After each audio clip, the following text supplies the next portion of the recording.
Тазит. Не для бесед и ликований, не для кровавых совещаний, не для расспросов кунака, не для разбойничьей потехи так рано съехались адехи на двор Гасуба старика. В нежданной встрече сын Гасуба рукой завистника убит вблизи развалин Татартуба. В родимой сакле он лежит. Обряд творится погребальный, звучит уныло песнь муллы. В арбу впряженные валы стоят пред саклею печальной. Двор полон тесною толпой. Подъемлют гости скорбный вой и с плачем бьют нагрудной брони. И, внемля шум небоевой, метутся спутанные кони. Все ждут. Из сакли, наконец, выходит между жен отец. Два узденя за ним выносят на бурке хладный труп. Толпу по сторонам раздаться просят. Слагают тело на арбу и с ним кладут снаряд воинский, неразряженную пищаль, колчан и лук, кинжал грузинский и шашки крестовую сталь, чтобы крепка была могила, где храбрый ляжет почивать, чтоб мог на зов он Азраила исправным воином восстать. В дорогу шествие готово, и тронулась арба. За ней адехи следует сурово, смиряя молча пыл коней.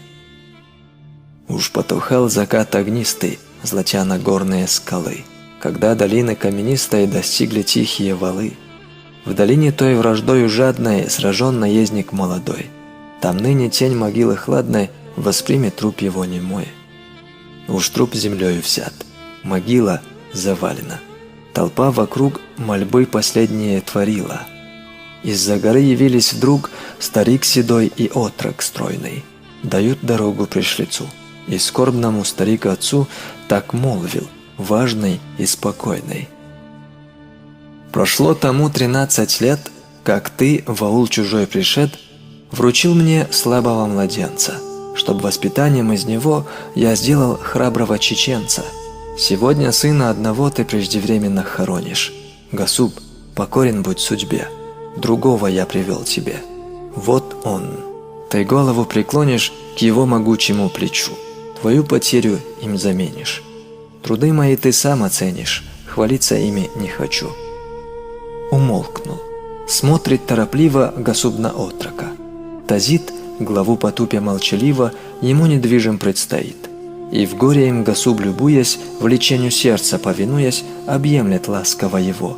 Потом наставника ласкает, благодарит и приглашает под кровлю дома своего. 3 дня 3 ночи с кунаками его он хочет угощать и после честно провожать с благословением и дарами. Ему же отец печально мнит, обязан благом я бесценным, слугой и другом неизменным, могучим мстителем обид. Проходят дни. Печаль заснула в душе Гасуба, но Тазит все дикость прежнюю хранит. Среди родимого аула он как чужой. Он целый день в горах один молчит и бродит. Так в сакле кормленный олень все в лес глядит, все в глушь уходит. Он любит по крутым скалам скользить, ползти тропой кремнистой, внимая буре голосистой и в бездне воющим волнам. Он иногда до поздней ночи сидит, печален, над горой, недвижно вдаль уставя очи, опершись на руку головой. Какие мысли в нем проходят, чего желает он тогда? Из мира дольнего, куда молодые сны его уводят? Как знать, незримо глубь сердец. В мечтаниях отрок своеволен, как ветер в небе, но отец уже Тазитом недоволен. «Где ж, — мыслит он, — в нем плод наук, отважность, хитрость и проворство, лукавый ум и сила рук? В нем только лень и непокорство. Иль сына взор мой не проник, иль обманул меня старик». Тазит из табуна выводит коня, любимца своего. 2 дни в ауле нет его, на 3-й он домой приходит. «Где был ты, сын?»